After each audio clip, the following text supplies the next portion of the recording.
All right, good evening, everyone, and welcome to Free.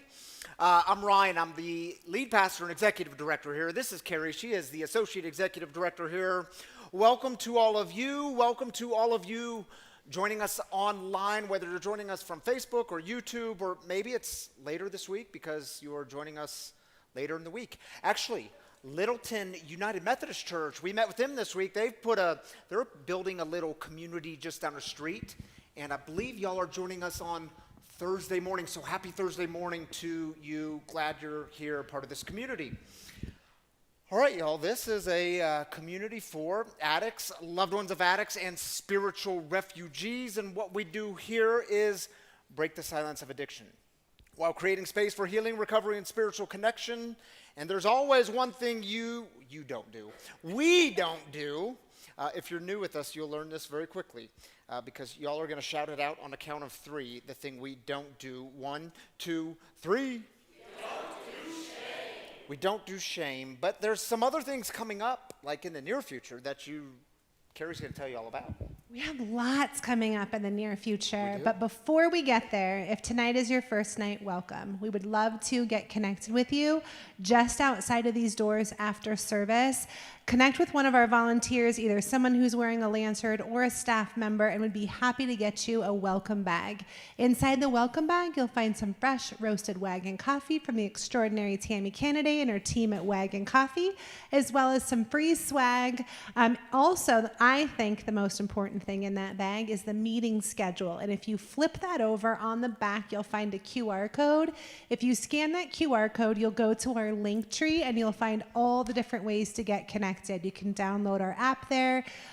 You can find a live meeting schedule there because we always constantly have meetings changing and adding and that we can't keep up with on the printed schedule. And then as well, the most important thing is get signed up to our newsletter. If you're on that newsletter, you'll find out who the guest storyteller is each week, and then you'll also find out all the different events we have going on. We have so much coming up in the next week, so I'm going to kind of go through them a little bit fast, but you can find more of this information on our socials as well as flyers in the cafe, and again on that QR code if you grab any meeting schedule. But first, this one I am so excited for. This coming Thursday, we have put so much work into this. We are having our second. Oh, I totally lied to you guys. See, I was so excited I jumped through this one. We're going to go back to this one because this is actually happening tonight, not next Thursday. You're excited about this one too. I'm very excited about this one, but I actually forgot that this was happening because anyway, that's just my brain. But if you guys have any family members with children, right after this service, Nancy Martin and Hazelton Betty Ford, they're putting together an extraordinary program where they're helping families and caregivers learn to talk to their children about addiction. So they're learning some coping tools.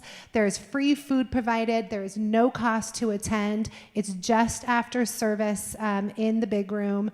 If you have any questions, we do this the first and the third Saturday of every month. Nancy Martin is our therapist. She rents space. She's at the very end of the hallway. So she's the one who put this together. She came to us. So she's partnering with our kids club as well as, like I said, Hazelton Betty Ford. And it's an extraordinary experience. So check it out or tell someone you know who has kids. Mm-hmm. Now this is the part, now for the thing. Really excited. Just because so much work went into this, but this is extraordinary. So we had over just shy of 100 people reach out to us. We're having our second annual Recovery Resource Fair this coming Thursday in this building. This entire place is going to be completely packed with all sorts of different recovery resources. It's going to be sober livings, it's going to be treatment centers, it's going to be 12-step representation of all different kinds. It's going to be really, I can't even list them all because there's so many of the different kinds of resources. It's free to attend. There will be a few free meals that we will be providing to participants, as well as food trucks, but it's going to be in this building from 11 to 2. If parking gets a little bananas, y'all can just park in Safeway. It's a 90-second walk over here, but don't get scared if there's no parking because this building will, in fact, be packed. Last year, I think we had over 500 people walk through the door. not including the vendors who was here. So tell your friends, if you're in the industry, if you work in the recovery field, this is a great networking opportunity as well, but come and check it out. And then on Saturday, so this is the next Saturday, Zach Bloom and his friends are doing another Back to Basics. This is a free workshop. This is Zach and I'm terribly blanking on their names right now, and I feel terrible about it. Friends. Bill, thank you. And there's another guy. Anyway, they're putting together this free workshop where they will give you a high-level way to get through the 12 steps all in one day. Whether you've been through the steps before or you're new to recovery, this is a great way. It's a free afternoon. I do believe food is provided. You do need to register. So either scan the QR code. This is also on our events page. But this is happening on Saturday from 9 until 3 in the cafe. Sunday? And then also on Sunday, right after this event, Lex is coming back for her third sovereignty and sobriety. So this is another, she'll do trauma release exercises if you're not familiar with that. It's a way to release some like pent up stress, stored trauma in our bodies. She wants to teach you these so you can go home and do them on your own. You do not have to do this all the time. Like, you don't always have to come to this, although many, many people do. It's a wonderful event. It's from 3:15 to 4:45. Space is limited. You do need to RSVP for that one. Is there more? I don't know. Was that it? I think you're done, Carrie. Am I? Is that it? Tech team? That's it. All right. Thank Woo! you, Carrie. Woo, you made it through. All right, y'all, the way we get started here on a Saturday night is with celebrations. We start with the good. We lift up the good. Maybe you're celebrating a sobriety anniversary or birthday or whatever the new thing in your life or recovery is. We celebrate it all here. There's nothing too big or too small. And I'm always reminded this is a very profound part of our time together where we get to cheer for one another, root for one another. God joins with us in these celebrations.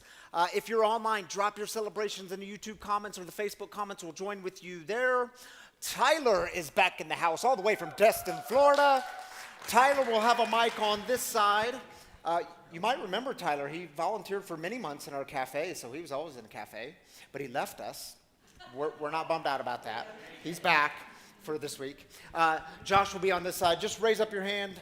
Give the good news. We'll take 3 minutes for this. This time is yours.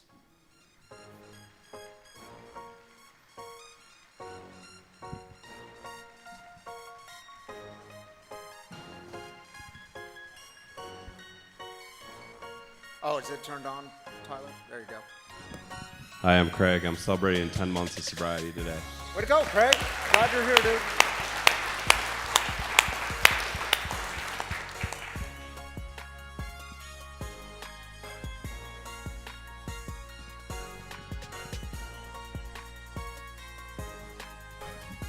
I'm Chris. This is my first time here. I got 5 months today. Way to go, Chris. Welcome. Happy 5 months. Hi, I'm Sarah. I'm thankfully here with my whole family, and I'm celebrating 29 months today. All right, happy 29 months.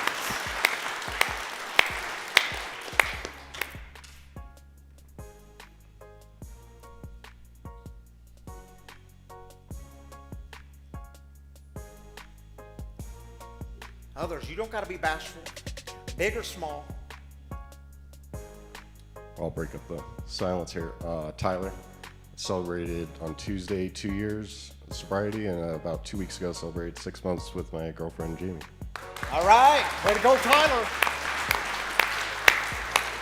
Good stuff, brother. Good stuff.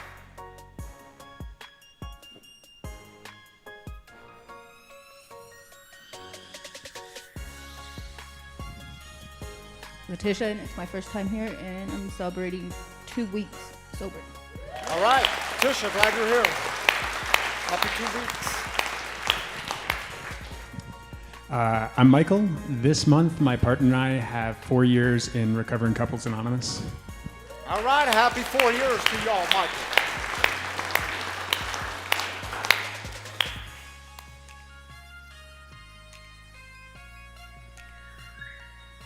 Sorry, Josh, everyone's on this side, man. I don't know what's up with your side. Hi, Little Raven is celebrating 60 days today. All right, congratulations to you. Happy 60.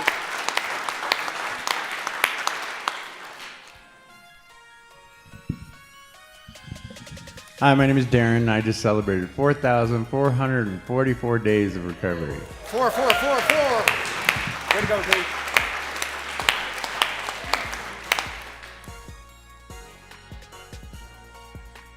Anyone else? We got time for one more.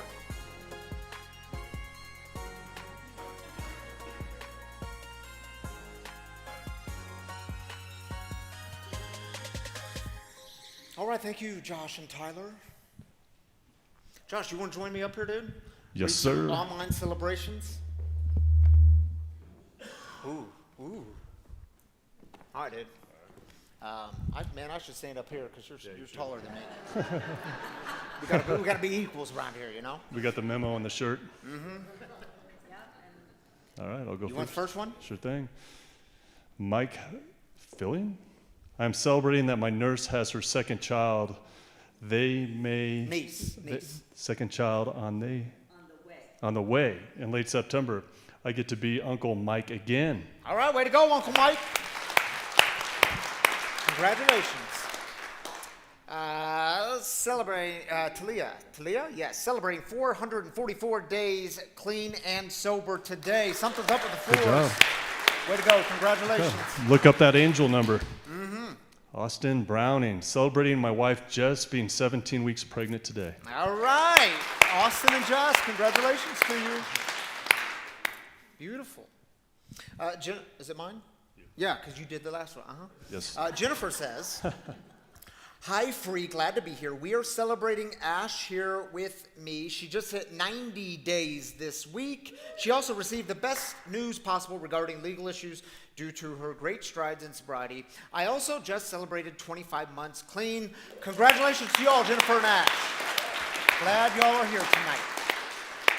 The Recovery Department. Congrats to Buddy, who is celebrating 2 years of recovery today. 2 years recovery. Way to go, buddy. Congratulations. Thank you, Josh, for being up here with. I'll take that from you, unless you want to hold on to it. That got dicey for a minute. All right, y'all. We're starting a new series tonight. We're going to spend 4 weeks. This series is called March Madness.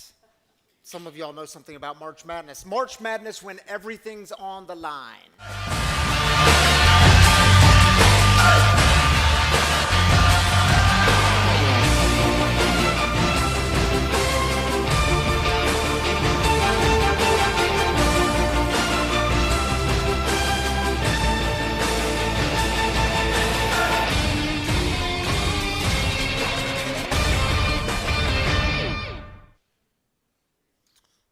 March Madness. It is one of the most unpredictable months in sports. March. Because every year, and it'll happen again this year, it's already happened, millions of people will fill out their brackets, and they know exactly how this NCAA tournament's going to go down, and experts, they make their predictions, and fans make their predictions, and then what happens? Well, then the games actually start and things get really chaotic, and there's usually an upset, usually early on. And y'all do know March Madness, it's not about who looks good on paper, it's about what happens under pressure. Interesting, isn't it? Some teams execute and some teams just totally fall apart. And it's interesting because you have the same players, same talent, same preparation, but when the pressure hits, you find out something very important. Who's clutch and who collapses? Who's clutch and who collapses? So I titled this one Clutch or Collapse because you do know, I hope you know, we're talking more than just about basketball here, right? I mean, this is life. This is actually your recovery. When pressure hits, and that pressure will at some point hit your life, when that pressure hits, the biggest lie we've been told is, oh, that pressure builds character. Pressure does not build character. Pressure, when it hits, it reveals the character. When that stress rises, when relationships experience strain, and when life feels uncertain, and when it feels like there's all these decisions to make and everything's on the line, well, we don't suddenly become different people in that moment. No, we reveal the patterns, the habits that were already there. So how do you stay healthy?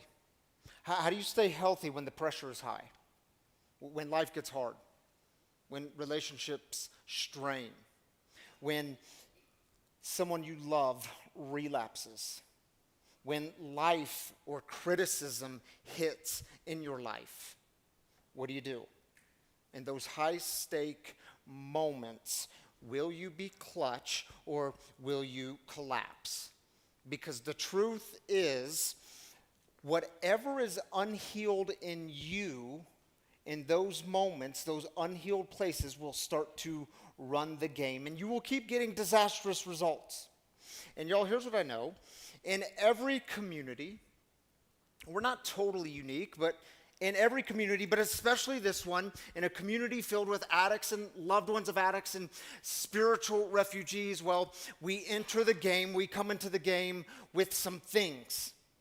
Many of us, we step into the game with some childhood trauma or even adulthood trauma. We step into the game with family dysfunction and really complex family dynamics. Did you know 80% of Americans say that their family is dysfunctional? We step into the game with broken relationships and lots of drama. In fact, sometimes I think we get addicted to drama because drama, it gives us purpose, it gives us meaning. And maybe you have one of these friends in your friend group, you know, that friend who's always stirring up drama only so they can step into the drama and begin to manage it, and then they look like the hero in the friend group. Sometimes I think we're addicted to drama. And you want to be healthy? You want to come in as clutch when it really matters? You will have to recognize all those old patterns that aren't serving you well. And I think that means, in my experience, you will have to stop playing the victim. You'll have to stop blaming other people. You will have to stop trying to fix other people. You will have to make the conscious decision to step out of the drama and take responsibility. Difficult thing to do. A very simple question that you might need to ask yourself tonight is this: is what I'm doing right now working? Is what I'm doing right now working? And if not, you might need to change some things. Let me ask you this. Anyone here, if you think back to your days of active addiction, was anyone here a crier? Oh, only a few of us? Come on. Yeah, okay, yeah, y'all like to cry. Don't make me feel alone here. Man, I was a crier in my active addiction days. In fact, my mom tells me that from the time I was a little kid, 2 years old, whenever it was time for dinner and we'd go to the dinner table, well, I took on this nickname that they gave me. And I promise y'all better not call me this. It'll really hurt my feelings. She says, anytime I came to the dinner table, anytime it was time to eat, and here I am, a 2-year-old, well, I just started crying. They don't really have a good reason. I just cried at the dinner table. And what I did is I took this all the way through my life, all the way into and throughout my 20s, but it wasn't with dinner and food. But man, when booze came into my body, Ryan would be down in the basement, literally in the darkness, alone, and I would just start crying. Oh, I had all kinds of tears. I'd start crying out. And, well, if you adults didn't screw up my childhood, then I wouldn't be here right now having to do this. Blame.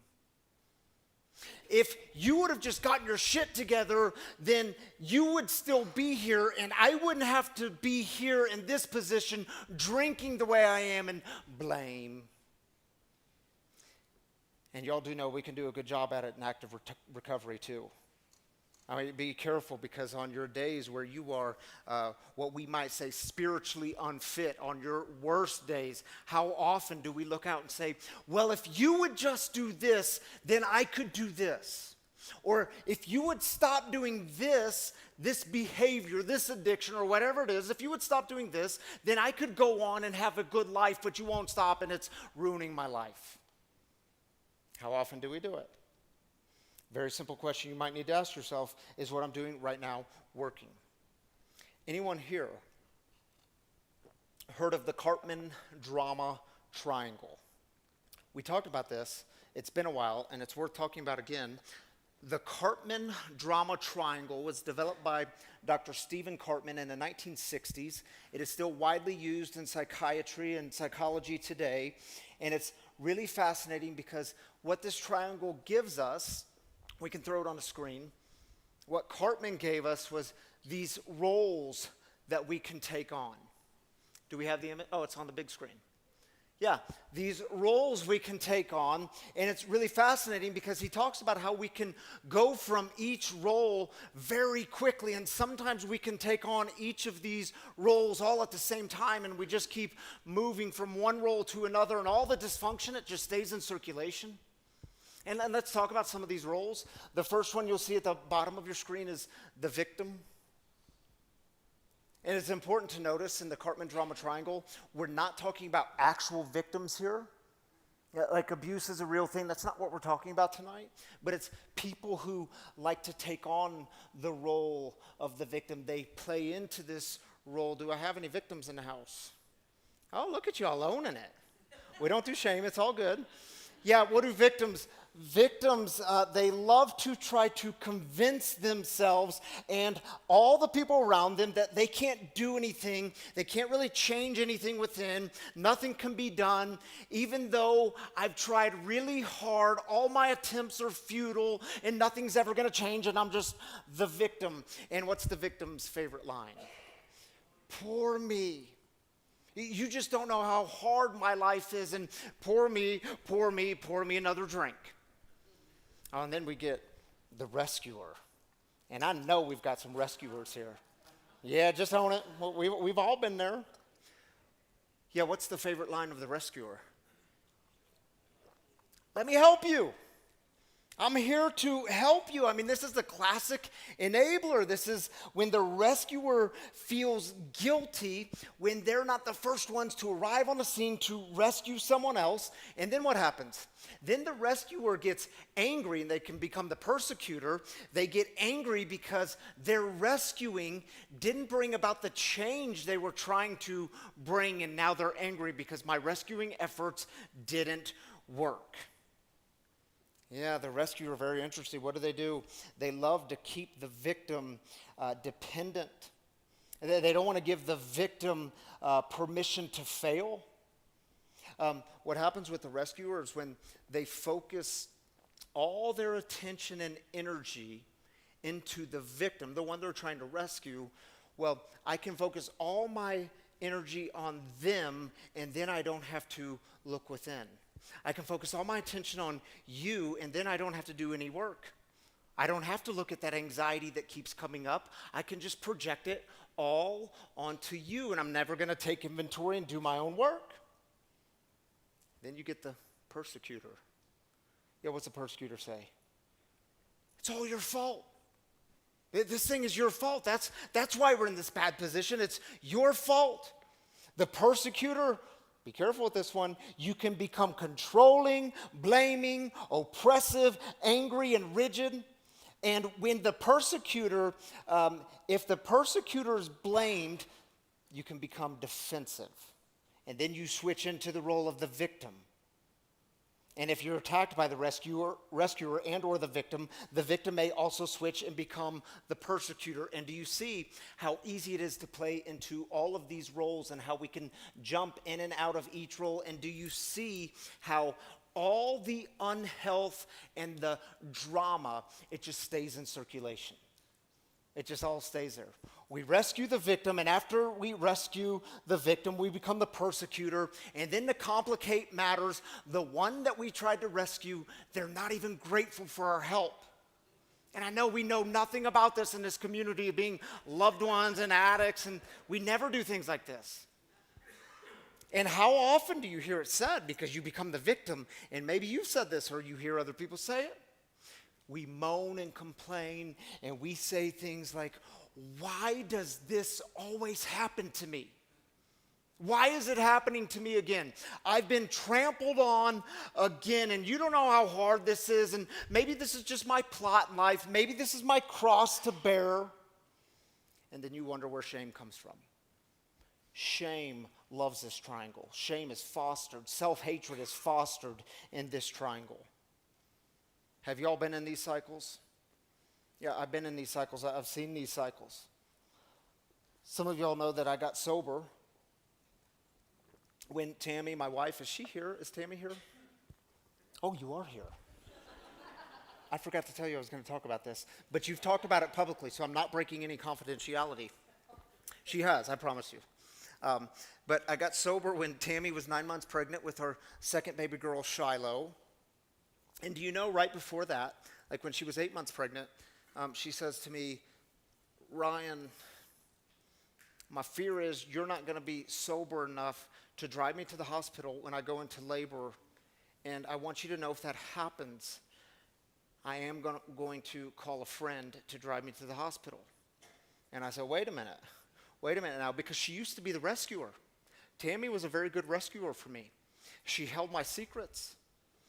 She held on to not letting anyone find out about my alcoholism. It was the unwritten rule in our marriage that you're in this with me, even though you're not the addict alcoholic, you've got to keep this secret with me and don't let anyone find out. And if you call a friend to drive you to the hospital, well, one, can't you just call Uber? And if you can't do that, if you call a friend, well, this is where I become the persecutor. That's going to make me look bad. That's going to make me look bad. And honey, you wouldn't want to do this to me, would you? You wouldn't want to create shame in me, would you? Now I'm the victim. I'm the persecutor. She's no longer the rescuer. And what do? All the roles are getting jumbly. The drama. And then I finally get sober, and life is good. Life is good. We had a third kid. And that we had 2 baby girls, and now a little boy is born, Breck, and it was beautiful because we had 2 girls, now a boy, and life was good. And then all of a sudden life wasn't so good, because what happened in 2018, 2 weeks into starting free in our backyard, well, one day she calls me and she lets me know she's pregnant with our 4th child. That thing wasn't exactly planned. And I remember in my mind thinking, how did this happen? I mean, I know how it happens, but how did this happen? This wasn't planned. And here's the truth of it. And again, I tell you, Tammy's spoken publicly about this, so I have her permission to talk about it, I think. Tammy was very angry. Very angry. Intimacy in our marriage. Ryan put in exile. Ding. She was angry. We were sitting down, and by the way, it wasn't just for like a few days or a few weeks. It was like months of being angry. And we were sitting down at the breakfast table one morning, and I said, Tam, man, I get you're angry, but it's starting to affect the family now, and on some level, you're going to have to choose like how to move forward in this. And she talks about that day. She talks about that moment as it was a moment for her when she stopped playing the role of the victim. It was a moment for her where she began to accept and embrace what is. And I'm telling y'all, last week we celebrated Brix's 7-year birthday, and now we can't imagine life without little Brix, our 4th kid. But think about it. I mean, all the times you have played the role of the victim, do you see how all the drama and the dysfunction, it just stays in circulation? It stays in the relationship. And I would ask you, is this the life you think God intends for you, to play the victim? I mean, is this just your plot in life? Is it really your cross to bear? Because some of y'all need to stop victimizing yourselves. You, my brothers and sisters, aren't victims. You're not victims. We've got to stop playing that role. It's also very interesting to me that Jesus had some words for this. He actually taught and spoke about these things, and I want to share with you a passage tonight. It is one of the most fascinating passages in Scripture, and I will be completely honest with you. For years, I did not understand this text. It totally baffled me. It was so upside down until I got some historical context with it. Then this thing, mind-blowing. Can I read it with y'all? Some of you might remember this passage. Matthew's Gospel, chapter 5, at the very beginning of the Sermon on the Mount. Jesus says, "You've heard it said, you've heard that it was said, an eye for an eye and a tooth for a tooth. But I say to you that you must not oppose those who want to hurt you." That's weird. "If people slap you on your right cheek, you must turn the left cheek to them as well." What? "When they wish to haul you to court and take your shirt, let them have your coat too." That makes no sense. "When they force you to go 1 mile, go with them 2 miles. And I get it. If y'all are reading that, you're saying, whoa, Ryan, that's super confusing. I know, it's super confusing. You're saying, well, wait a minute. Is Jesus telling us that we're just supposed to take it? I mean, it sounds like Jesus is telling us to play the role of the victim. It sounds like Jesus is telling us to just be a doormat. And what do we do with this? And how will this way of living, how will it ever encourage healthy relationships? Well, keep in mind, Jesus' audience here is first century people, first century Jewish people living in the midst of the Roman imperial system, the first century Roman Empire, the most powerful empire the world has ever known.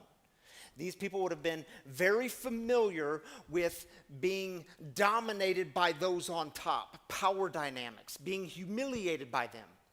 Maybe you know what it's like to be humiliated by certain power dynamics in some of your relationships today. And by the way, if this topic interests you, there's a great book I would highly recommend. It's written by a biblical scholar by the name of Walter Wink, and it's called Engaging the Powers. Highly recommend it. Jesus here gives us 3 examples of what it looks like for those suffering to regain, restore their dignity, their human worth. And let's just go through these 3 examples really quickly, because first Jesus says, if you're slapped on the right cheek, turn your left cheek to them as well. Brian, you said you'd come join me up here on stage. Come on up here, dude. Anytime I talk about this text, it's best to have, anytime we talk about a backhanded slap, it's best to have a volunteer join us. Right. Do you feel okay? Yeah. Okay. Me, right? Well, I'm going to pray about it. Okay, so if you're slapped, and by the way, the context would be a backhanded slap. It was the most common form of humiliation that was used in first century Greco-Roman world. It was a backhanded slap. By the way, you would always use the right hand.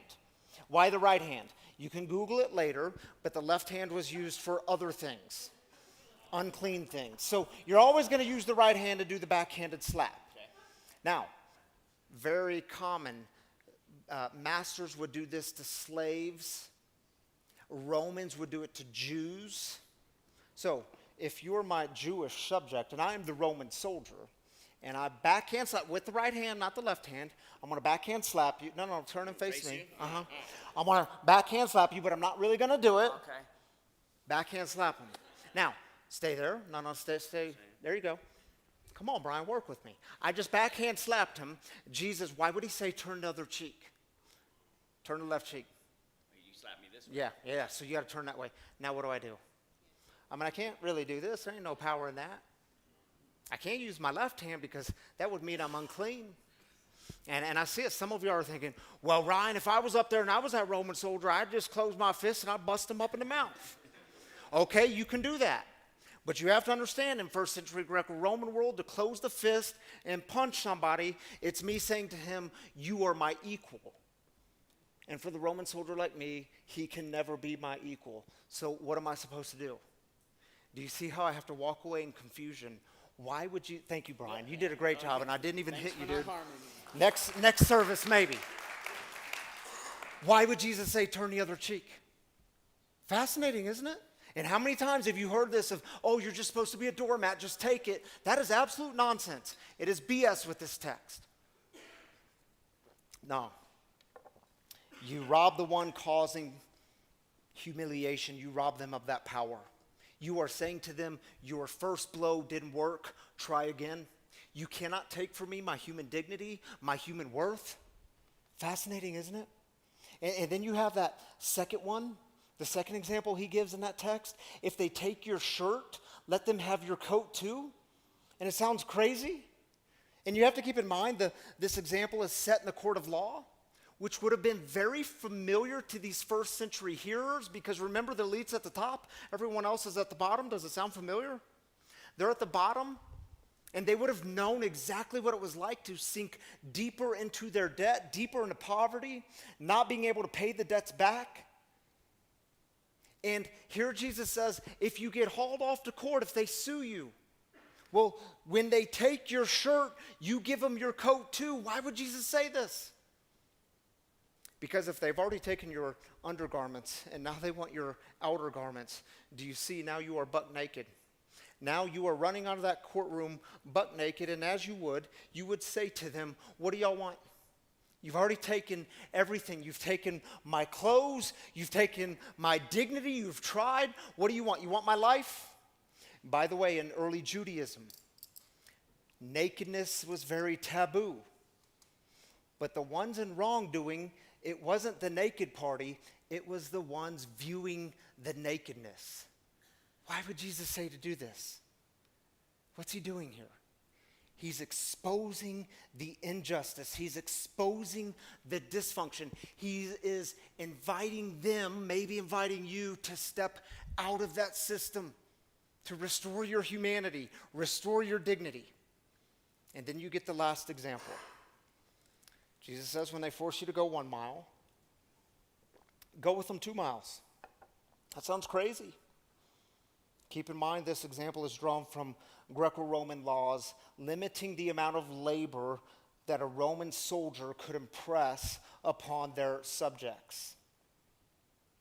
By law, the Roman soldier could give the pack off his back, the heavy one, and give it to the subject, the Jewish subject, and make them carry their pack. But they could only make them carry it for 1 mile.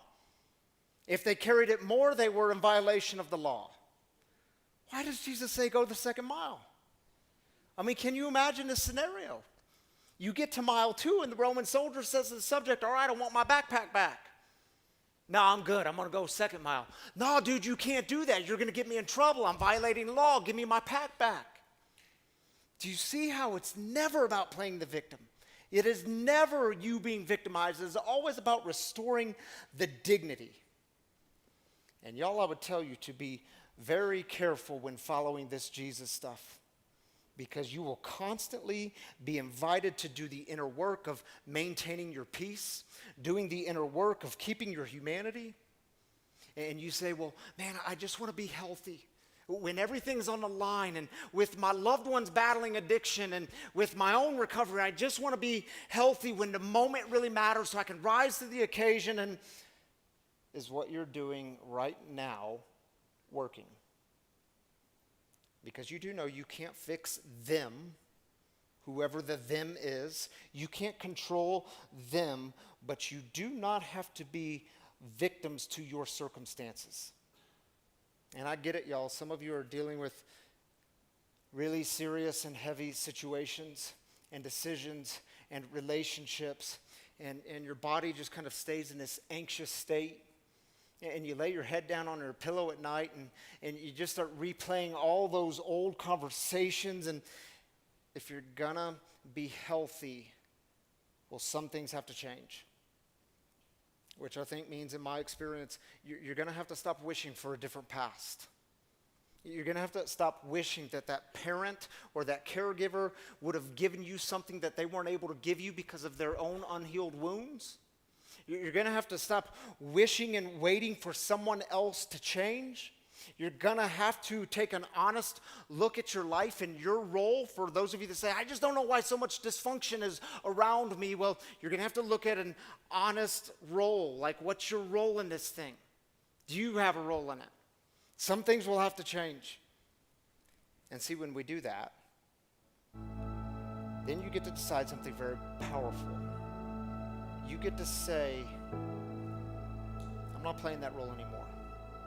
I'm going to step out of that triangle because I'm not a victim. I'm not a rescuer. I'm not a persecutor. I'm stepping out. And I'll close with this.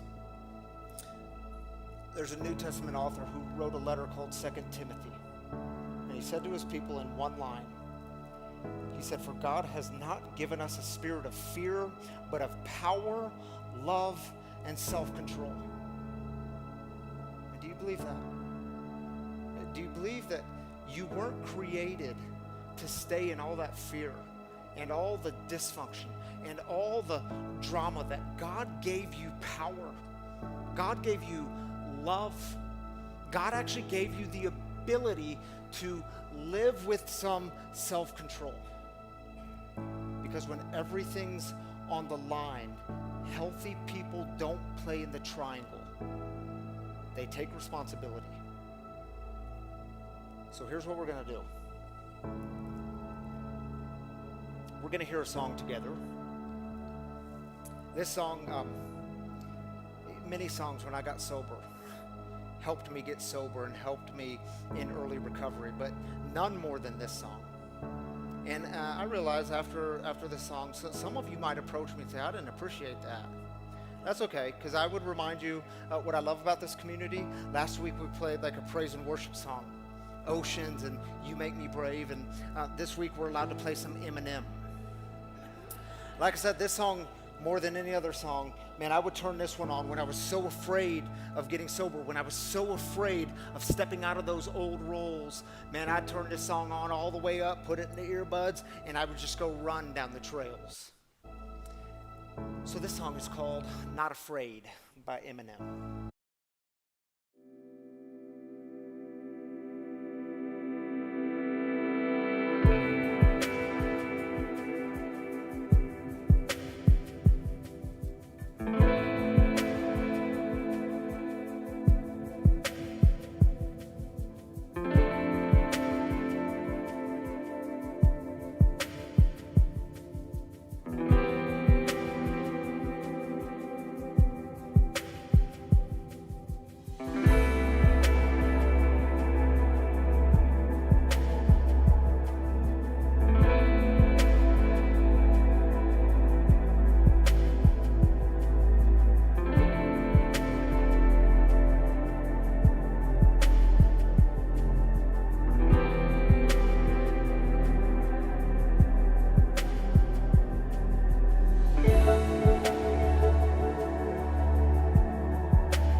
song carried some energy, didn't it? Was anyone new to that song? You're new to it? Oh, really? No Eminem fans? No. I mean, you're not. Okay, you can. You'll have to listen again. Very profound song. Anyone new in sobriety? That song. Anyway, y'all. If you're new with us, you should know that every Saturday night we have a guest storyteller to join us in the living room to share some of their experience, strength, and hope. And tonight I can't wait for y'all to meet Melissa. Some of you might know Melissa. Melissa joins us as the loved one tonight. Their son, Juan, is in recovery. Juan's here tonight, and I was just talking to him, coming up on a year sober next month. Way to go, dude. Yeah. And I want you to hear the really hard parts of this story. So many of you can resonate, and the joyful moments, the what it looks like now moments. But you'll hear about High School 5280 and Full Circle and support groups and how Melissa made it through this as the mom. So welcome my friend Melissa into the living room.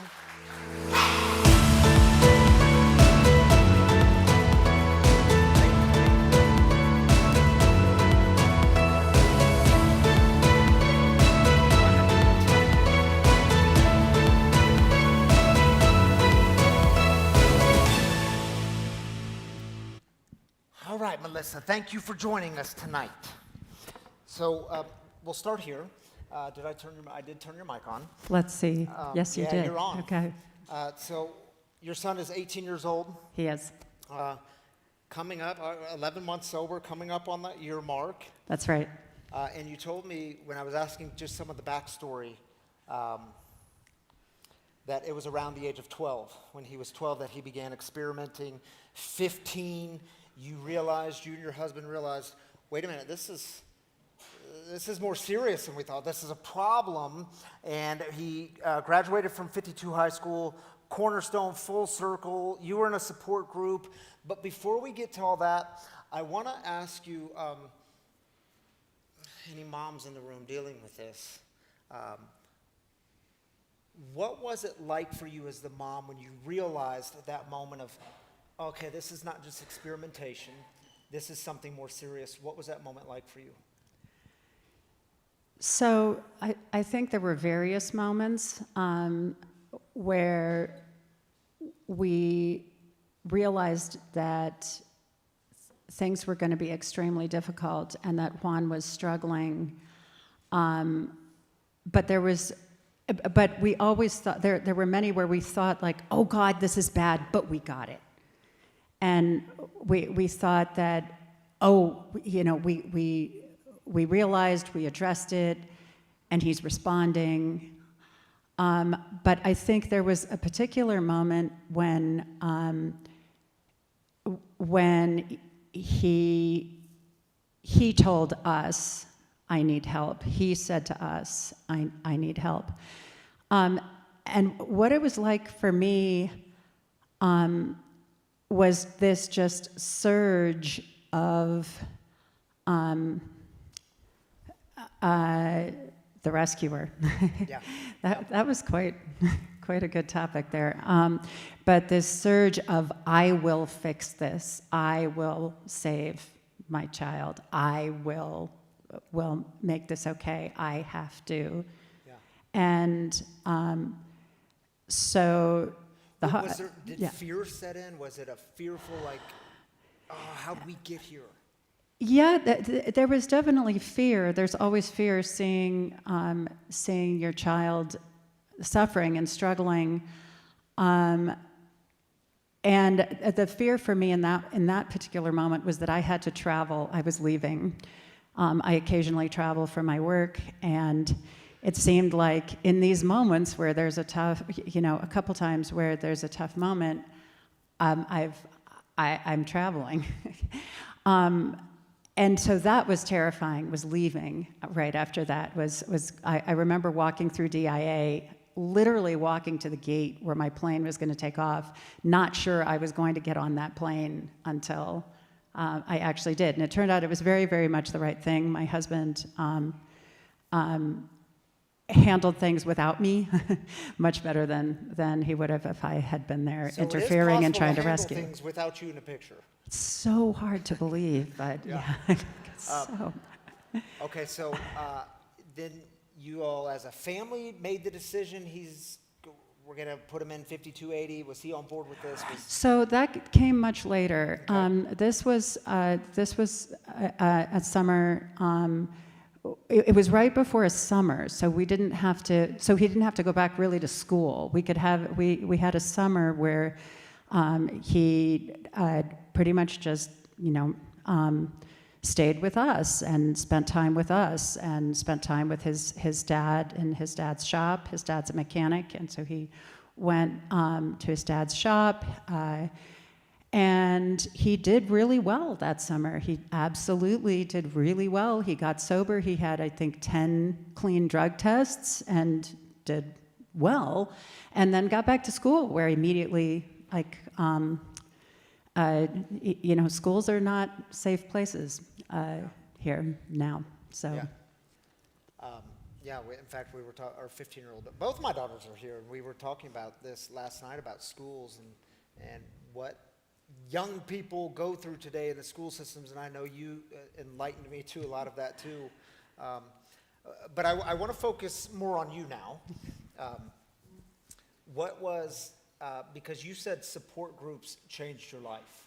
Absolutely. You said it was like the cornerstone, and you also told me that, and this makes a lot of sense, kids are much more successful when their parents are involved in getting help as well. Can you talk about what support groups you were in and how that has been a lifesaver for you? So in the programs that we eventually found, Full Circle and Cornerstone, which pretty much work hand in hand, the parents are highly encouraged to attend meetings and to support one another and to share their experience, love, and understanding. I think that's a direct quote. Because if a young person who's in early recovery goes back to that dysfunctional dynamic, then it's going to be much more difficult for them to continue to grow and continue to grow in their recovery. And so the support of the parent group really does work side by side and in parallel with the support of the young people. And we're given the opportunity to look at our own role and not blame one another, not blame our child, and learn that although we didn't cause this, our 3 C's, we didn't cause this, we can't control it and we can't cure it. There is a 4th C, which I learned from Carrie the other day. Love that we can contribute, and we can contribute in the most positive and supportive way if we take responsibility and take ownership and empower our kid by believing in them rather than by trying to control, trying to fix, trying to rescue, trying to blame. We find a way to have faith in our kid and see that our kids own their own growth and own their own recovery and are going to do a much better job if we can stay away, like me getting on that plane. And it is a leap of faith. It's a huge leap of faith. Yeah, I love what you told me. I highlighted it when you said it. Faith is hope with a track record. I wish I could take credit for that. Who takes credit? It's the program. It's a teaching from the Full Circle program. I don't know who wrote it first. Line. Love it. And it's definitely among my mantras. But no, not mine. I can't take credit. But yes, faith. I love that. And with the parents sharing. When we hear growth from other families and successes from other families, that starts to help build the track record of, like this process can be very powerful and it can be very helpful and it can be very healing. So we'll give it a try. I'll get on the plane, so to speak, or I'll step back if I start to panic about Juan's decisions or Juan's circumstances. Well, Juan's actually super smart and really, really perceptive and compassionate and incredible person. And so he's going to make, if he makes a mistake, well, then he'll learn from that mistake. And if he, So was that hard to hugely give him the permission to fail? It's still hard. Yeah. I think it'll always be hard, but at least I can recognize it now. Yeah. I can recognize, I'm afraid for him, but I don't have control over his decisions, and I'm going to help him best. I'm going to contribute most positively. I'm going to contribute the best value to his recovery by trusting him and by having faith in him, and believing in him. So can you tell us, as a mom, what was or is the hardest thing you've had to face or overcome in this journey?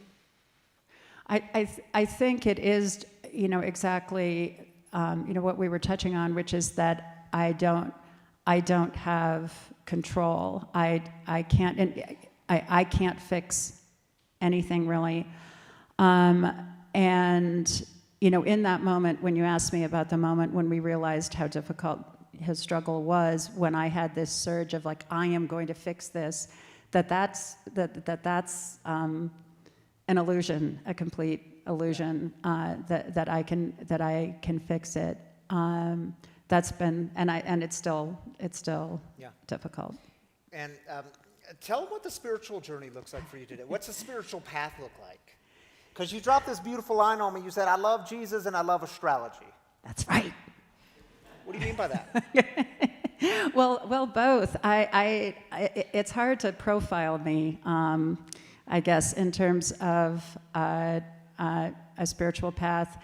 I was raised Catholic, and my family is all sorts of different brands of Christian, Mennonite, Catholic, evangelical.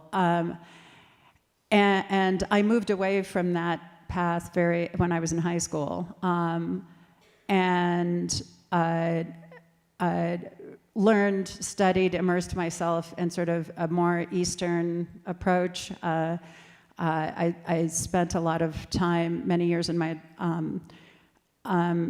paying attention to a Hindu teacher that visits the United States. My family got blessings from her for many years. And just looking at many different ways that God speaks to us. The Native Americans believe that God speaks through nature, that God speaks through animals, that God speaks through spirit guides. And the fact that God's energy or God's messages comes through the stars is not a stretch. It kind of makes sense to me. And so coming back here, I told you at one point that you helped me like Jesus again. So really love realizing that the teachings of the Bible really are saying that spiritual teachings and religious teachings of different types are saying the same things essentially in different words. And the Hindus have a teaching, the paths are many, the truth is one. And I think that kind of sums it up very nicely. So, just kind of in closing, for the parent or the loved one who might be here tonight, or maybe they're watching online or they're watching throughout the week, and they're really struggling. They've got this son or daughter or someone they love who is battling addiction. What do you say to them? What's one word of hope? I'm going to have more than one. I'm sorry. Yeah, give me more than one word, yes. So it's incredibly, incredibly important to find your community and your group of people. We are out there. They are out there. We are out there. I'll share a story that I'm on a group chat with many of the parents in our group, and sometimes the parents just put out there, my kid is in crisis. Can people please pray? Can you pray for my kid? And some of the people in the group chat are prayers, and some of them are less so. But I had a moment where, Juan's doing super well, but life happens, and we had a stressful time. He had a stressful time, and I put in the group chat, we're having a stressful time. Can please pray for us and pray for Juan? Immediately, I got back these immediate answers. We're praying, thinking of you, holding you, with a little prayer emoji. And in that moment, I literally felt this wave. I felt a tremendous physical wave of support and love. And that's what Ryan called, what was it, freaky sacred shit that you called it? Yes. Yeah, the freaky sacred That was shit. last week, yeah. Love that. But that is very real and very powerful, and we might experience it in different ways. But if as a parent, you're struggling with these things, don't isolate yourselves. The group does the steps. We do the 12 steps. I have a sponsor, and it has made a phenomenal world of difference. So reach out. There are many people that will welcome you with open arms and support you, and it does get better. It can and will get better. Yeah, you don't have to walk this journey alone. Melissa will be sticking around because she's going to join us next service. So, are you open to being in conversation with people? Yes, absolutely. Yeah, if you've got Love to meet questions or you people, want to know so. more about her story, reach out to Melissa. She'll be here all night long. Thank you, Melissa, for joining us. Absolutely. Yes, great stuff. Thank you so much.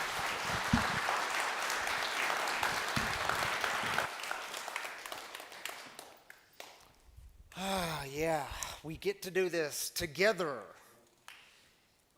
The way we close our services on Saturday nights is very similar to how we begin. We begin with celebrations, and we close with the heartaches, the burdens that we carry throughout the week, the things maybe that you hope no one finds out about, or you don't want to look weak, so you keep these burdens to yourself. You try to walk it alone, and you don't have to do that. None of that. We have community. You have people. We have a God who hears the cries of the people. So we take 3 minutes for this. If you are carrying a burden and you want to put some words to that, if you need some prayer, some encouragement, some lifting up, that's what this time is for. Just raise up your hand, and Tyler will again get you a mic on this side. Josh will get you a mic on this side. And if you're joining us online, you can drop your heartaches in the YouTube comments or the Facebook comments, and we'll heartache with you there. Let's take 3 minutes.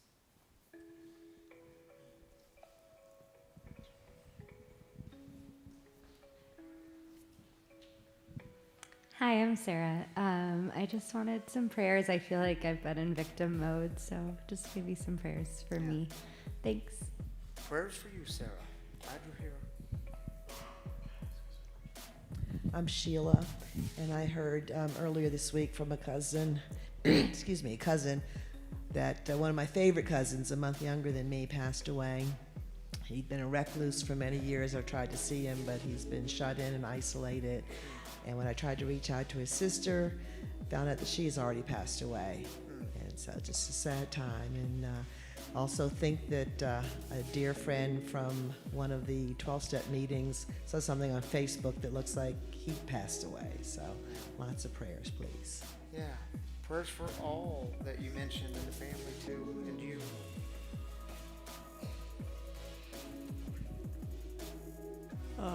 My name's Sonny, and I just want to send out a prayer to my cousin. I think he relapsed, and I haven't heard from him in a long while, and it's not like him to be like that. So if you just send out a bunch of prayers for him, and hopefully he gets back in contact with me. Yeah, Sonny, prayers for your cousin tonight. Thanks for sharing that with us. I'm Kathy, and I would like to ask for prayers for all of the people affected in the Middle East. Yeah. Lifting up all those who are suffering and have been affected. I'm Abby, and so there was the last time I was here, I was talking about a friend group. One of my good friends is like in that friend group, and they're starting to do what they did to me to her. I'm trying to let her know that, but she's like won't listen. So just prayers that she will get out of it before it gets as bad as it did for me. Yeah. Lifting her up, Abby, and I'm glad you always share, and thank you for being here. My name, Well, my name is Nina, and I want to bring up in prayer my boyfriend, Lind, has been declining with Alzheimer's, and I thought I could rescue, save, fix, and all of those things, but I'm having a lot of change in my own self. I discovered I'm really patient, but I just want to pray for his best happiness, and yeah. Prayers for him and for you. Hi, my name is Ellie. As a lot of us know, yesterday was Black Balloon Day, so I just want to send out prayers to anyone who is missing a loved one. Yeah. Thank you for that. Ellie, can you tell people what Black Balloon Day is? It is a day to celebrate addicts who have lost their lives on this journey. Yeah. To remember them, yeah. Thank you for that. Well, we got one more. Yeah, let's do it. My name is Kenny. I want to just lift up my softball team. I play Sober League softball. Coming back into the season this year, we're short 2 players. We lost them to addiction. So. Yeah, dude, prayers for the team and you and all who've experienced loss because of this brutal disease. Yeah. Oh, Tam, you going to join me up here? I think we have a prayer too. We do? We have a kid that started driver's ed this week. I know. Ooh. Lots of prayers. Prayers for us, for them, for everyone. She's going to do great. Insurance goes up. Carrie just told me that. Oh, good reminder. All right, shall we join our online people? Melody says, watching from Cincinnati, had a spinal fusion on Wednesday. Prayers for quick and full healing. Yeah, prayers for you, Melody. Glad you're here. Monty, my mom, passed unexpectedly Wednesday, and I have been in Highlands Ranch dealing with her affairs. Luckily, my brother and sister are here. Thanks to my Harmony peeps for their love and support. Monty, prayers for you during this time of grief and all the things that come with that, lifting you up tonight. Jennifer says, great message tonight. Just asking for prayers for my brother in active addiction still. I would definitely also appreciate some prayers as well for opportunities for me job-wise, as I'm starting to feel stagnant in my job and looking to switch into the recovery field where I feel I could thrive. Yes, Jennifer, prayers for you. Glad you're joining us tonight. I think that's all of them. Thank you, Tam, for being up here. Well, if you have been impacted by the mission here, Breaking the Silence of Addiction, you should know that we are funded by you, the people. You people and online people, thank you for your giving here. It truly makes a difference, even little amounts and big amounts. It all makes a difference here. Thank you for participating. If you'd like to make a donation free, there's a few different ways you can do it. You can download the app. It's free recovery community. All of our content's on there, messages, guest storytellers. There's a giving button you can give one time or set it up to do weekly, monthly. However you want to do it, we're grateful for all of it. You can do the exact same thing on the website, freerecoverycommunity.com. Or for those of you that still carry things like cash and check, there's giving boxes just outside these set of doors for in-house people. And don't forget, there's the Kind kiosk. It's the one tippy-tap system. All you do is tap, a fun, safe, secure way to give if you'd like to give that way. And we're very grateful for it. Thank you all who participate in it and who believe in the mission, believe in giving. And please, even if you don't give here, give somewhere, because giving does change you. Find some people in need and give. It changes you. Shall we go out with a, hey, Juan, could I put you on the spot for a moment? You can decline this invitation. Do you want to join me up here for prayer? We're going to close with the serenity prayer. 18 years old, right? 11 months sober. That's a big deal, dude. That's a big deal. April 4th. God willing, we don't do frontsies, but April 4th is going to be a year. I'm going to remember that day because my birthday is on April 3rd. All right, dude, so I just invite people to just kind of open up the hands. If they want, you don't have to, but it's just a simple sign of openness. And I don't know, maybe tonight you're open to stepping out of the drama, living differently. so that you can be there for the big moments and make wise decisions when everything is on the line. And if you don't know the serenity prayer, well, it's a simple one, and it's on your screen, and we'll pray it together. It goes like this. God, grant me the serenity to accept the things I cannot change, the courage to change the things I can, and the wisdom to know the difference. Amen, and grace and peace to you. See you next time.